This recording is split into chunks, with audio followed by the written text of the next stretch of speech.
Hello YouTube, today I'm going to be doing a bike check on my bike, BMX bike. So, we'll start from the front.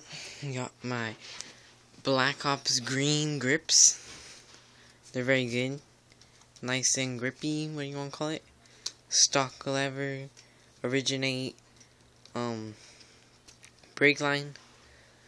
Next, BMX, handlebars. Next, headset. Got this off another bike, I'm not sure what it was.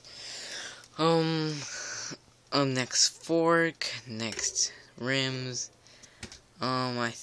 This is next, and with the light inner tube inside. Next, the stolen chain and stolen pedals. They're not really stolen, it's a brand, in case you don't know.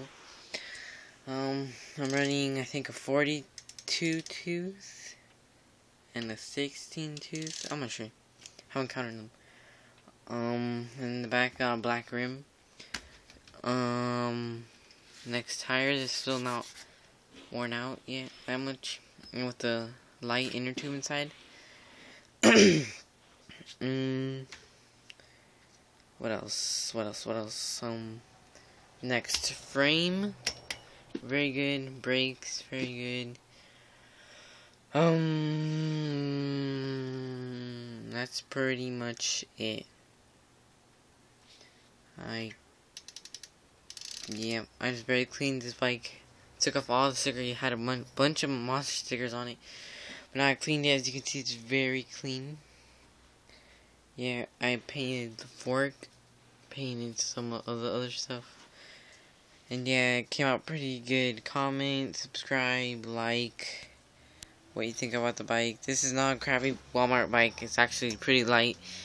About 20 pounds it weighs. Yeah, I've customized it a lot. Took off lots of stuff. I even took off those little things that come on the metal. I've actually sawed them off for the little machine. I actually took them off. So that's why it's pretty light. The frame is made out of aluminum. So that's why it's also very light. I'm probably gonna change the gearing with the 3-piece crank and a cassette hub. I'm not sure. But comment, subscribe, like, and yeah, thank you for watching.